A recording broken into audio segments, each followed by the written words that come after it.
Hello, my name is Rosemary, and today I'm going to be talking about representations of mixed race individuals in the media, why it's important for us to know about, and then also what we can look forward to moving forward. So to start off, I want to share a little bit of history. Historically speaking, there is definitely a taboo when it comes to mixed race individuals, and this can be dated all the way back until slave days, where a slave owner would take advantage of a slave, reproduce a mixed race child, and then give that child preferential treatment on the types of duties that they would perform on the plantation. That child may grow up and have to face a rule called the 1/5 drop rule, which basically said that anybody who has a single drop of black blood in their bloodline would be considered fully black. So this rule basically stripped individuals who were mixed race from their rights of being a white person, privileges, and inheritances that they would have received from their white parents. Additionally, there were laws that were called anti-miscegenation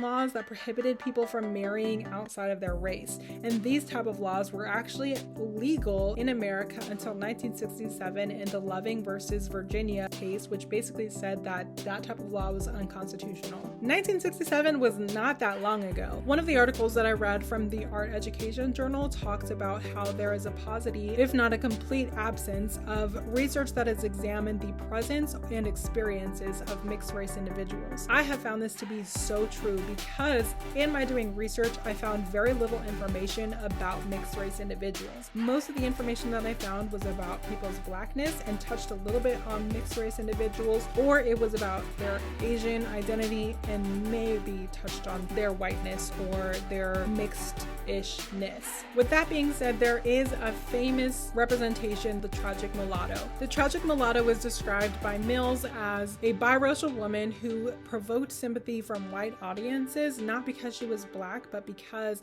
she was an ill-fated white woman trapped between the binaries of race. Another article talked about 3 different stereotypes, which basically is that the biracial woman was a beautiful and sexually alluring, yet forbidden and threatening person. They also talked about how biracial individuals were inherently problematic because of their ability to conceal their racial heritage. And then the third one was that they were destined for insanity because of their inability to fit in with the white or black community. This example is probably the one that we see the most because in most modern day media, there is a mixed individual who is confused about, am I black? Am I white? Am I Asian? Am I indigenous? I am 2 things, but I feel like I can't be any of them. And there's this confusion, this problem that they have to wrestle within themselves. So as you can guess, these representations are such a problem because they basically give people that are not mixed an example of what they can expect. Instead of helping them process those types of problems, they just say, oh yeah, that's what mixed race people go through. It also does not allow for mixed race individuals like myself to see a positive, successful, thriving mixed race individual in TV because the roles that have been historically represented are those that are problematic.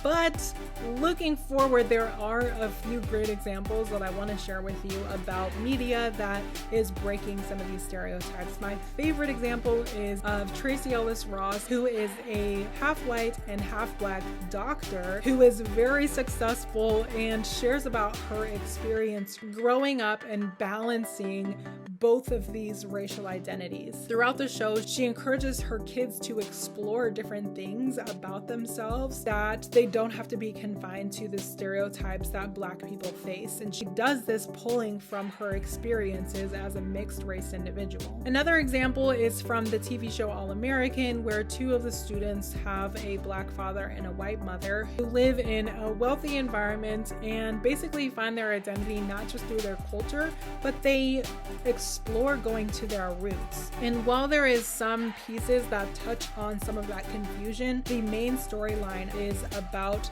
their accomplishments and their experiences as students. That identity of confusion is not their primary one. And lastly, I can't end this video without talking about the current Vice President of the United States, Kamala Harris, who is shattering stereotypes for what it looks like to be a mixed race individual in America and showing showing young girls that you can accomplish so many things. With that being said, I think in order to break some stereotypes, we have to understand why some of them exist, that they exist, and then look to people like Tracy Ellis Ross or her, Henry Golding, Yara Shahidi, and Vice President Kamala Harris on what we can look forward to becoming and roles that we can fulfill.